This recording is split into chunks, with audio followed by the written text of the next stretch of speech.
Welcome back to my own personal magical mystical tour.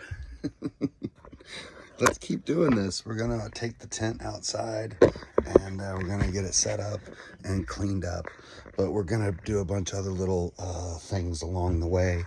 I still haven't pulled it out, but what I have been doing while I was uploading the other video and making room in the memory on my phone so then I could shoot this video for you. Anyway, I cleaned up the couch. I got everything removed from underneath the couch. I pulled up the straps. After we clean this up and blow this out, I want to try to get the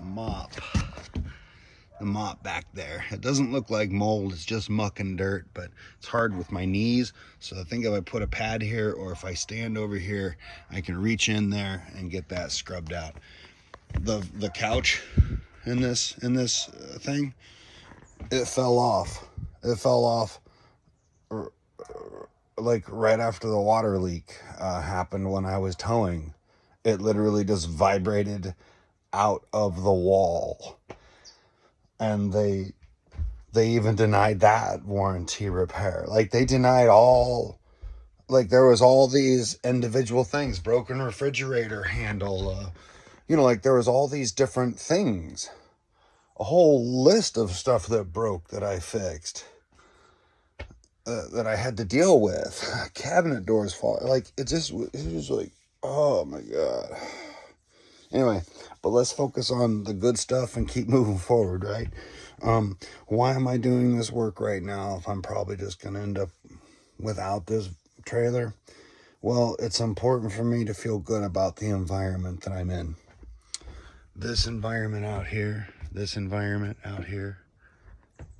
amazing environment. Such a good environment. And the beach, Hana and I, we finally, after all this time of being here, we've only walked to the beach just a handful of times. And I never did it like ever before out of like just really just wanting to like be like, wow, wouldn't that be neat if that was our habit? I mean, we drive and stuff. You see, that's the part I don't understand, is that if I don't have a hardened shelter nearby in life that I can walk and secure from all the monster and even some nice people who don't understand that the way they're being nice to me is hurting too sometimes. And I just need a safe place to be able to lock the door, shut it, and go away, or enough property that I can just hang out there and be undisturbed. But I need a hard shelter nearby to feel safe, is what I realized. And being in the tent reminded me of how hypervigilant I am already from CPTSD and combat and just serving in the armed forces for so long. And that many of those adventures are what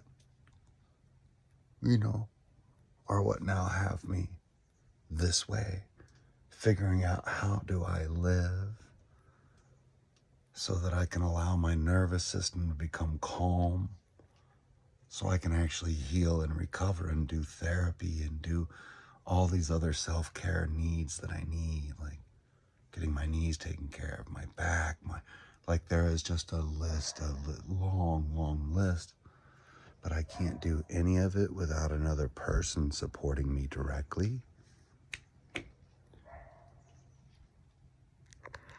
And we got deers over in the bushes. There's little deers over there somewhere. Hana was looking at them. They might come through, or they might just turn right around. Oh, no, and we got some raccoons too. We got raccoons climbing in the tree over here. It's a family that's been coming and going through this area. Yeah. So this is very special and very nice. But the trailer holds so much trigger memory from having to rip all these things out and dealing back and forth with all of it. And Oh my God. And then being denied the warranty stuff really stuck it to me. And I just haven't been able to decide what to do with it. And I have it right now. Registration runs out at the end of this month. I have the lot rented until November 20th. And then I'll have to move the trailer and myself somewhere else for at least 10 days. And I could come back for another 20 in December or January or February. I could use those 20 days here. So that's good to know. That's good to know. But, oh man, that alarm, I'm going to go until that alarm is done with, and I'm going to come back and shoot part 3. Let me show you real quick what I've been doing. So I got this, oh good, it went off. I got the couch ready to go. I got the tent ready to go. I got the blower ready to go. I covered up the food. I closed down the laptop and covered things off so I could just come through here. I'm working on getting the carpet cleaned out. I took out the screen, let the door down. Look at this. Super smart using this awning to hang the tent to fly, which was really wet. This gives it a chance to get really dry, including all of the guy lines. And then I'll be able to wrap all these up nice and neat. And that way it'll be all packed up nice and neat too. This is a great way also, if I did have some camp dry, I don't, but this would be a great way to hang it up and then treat it so next time it doesn't leak. I also pulled out the giant green tarp that I used to cover the tent to make it so I could live in it in the rainforest here. And discovered, definitely would need thicker walls and better heat, but it's survivable, It's an awesome tarp. I got this on sale, and it's like a medium heavy duty, so if I take care of it, we'll see. Hopefully it lasts, because I don't like to buy cheap tarps, because I'm like, in my head, everything I buy just is garbage. Everything I buy becomes garbage. Everything I buy becomes garbage. So I try to buy things that I can recycle, reuse, reduce, etc. all the time. That's me. That's here. That's how I live these days. So if I do get something, I want it to be something I will reuse, something I could give to somebody else to use, something I can take care of easily, or something I can take back if it fails. And as we all know, tarps are cheap, and they just become massive wads of garbage. So I want to try to take care of these things so they last and are worthwhile,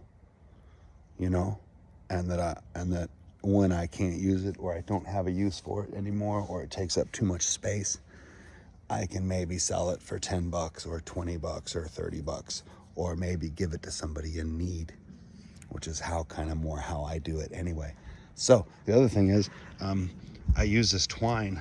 I use twine, natural, because I can then use that for fire starter later when I cut it off and I need to resize it. And I just make my own guy lines using a twine that I can, it might break, but that's also makes it, it has a certain strength to it, so you can double it or triple it. But the thing about that is, like I said, I can use it for fire starter. I can dry it out and then use it for fire starter. So it can be used in a lot of other ways, plus it's a natural fiber, so I love that. And it's cheap comparatively to the polyprop ropes and all that plastic crap. So, I do what I can. Okay, I could also take this guy and hang it up here. Similarly, I can lower this down and then tie it up and then hang it up to kind of get it dried off. But the concept is to really get the fly really dry, be able to easily organize and get all these guy lines separated so I can tie them up, wrap them back up together so it's not a mess the next time I'm in the rain trying to set up and I'm like, oh my God, it's a spider web. Oh. You know how it is. And I'm also, we shook out all the hair, and then I'm just doing what I do is we just naturally lay these on the dirt and grass and the pine needles, and I let them get a little bit of sun, and I flip them over, and that's how I deodorize them and kind of keep them clean, because I don't really take the blanket to the laundromat. And then we're drying the screen out, and then we're doing the same thing here with this blanket. the towel and whatever. So we're sitting them out in the sun to sanitize them. We flip them over, get them nice and dry out, shake out the Hana hair, shake out the sand, whatever else, and just do it kind of natural like that. All right, so this is part 2, and I'm gonna get the tent out here, and this is what I was doing earlier. That's what I was doing earlier when I was uploading the other video, and I'm gonna do this for a little bit more while I upload this one. Yeah, I'm just getting some of Hana's hair out of that little carpet because I don't have a vacuum anymore. I lost the vacuum on the sailboat adventure. Yeah, I lost my really nice shark vacuum I had. Super portable, worked great for the RV and car. And I left it on the sailboat when that all went sideways. You know, I bought that $1,500 sailboat. I ended up losing about $2,000 plus. And then luckily somebody very nice, Eva Hess, friend and YouTuber person, was very nice and donated some money to help me out with that, which made survival possible during that difficult time. So here I am.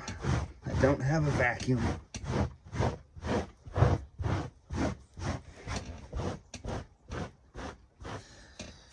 But I have a dog hair brush, and I'm doing what I can.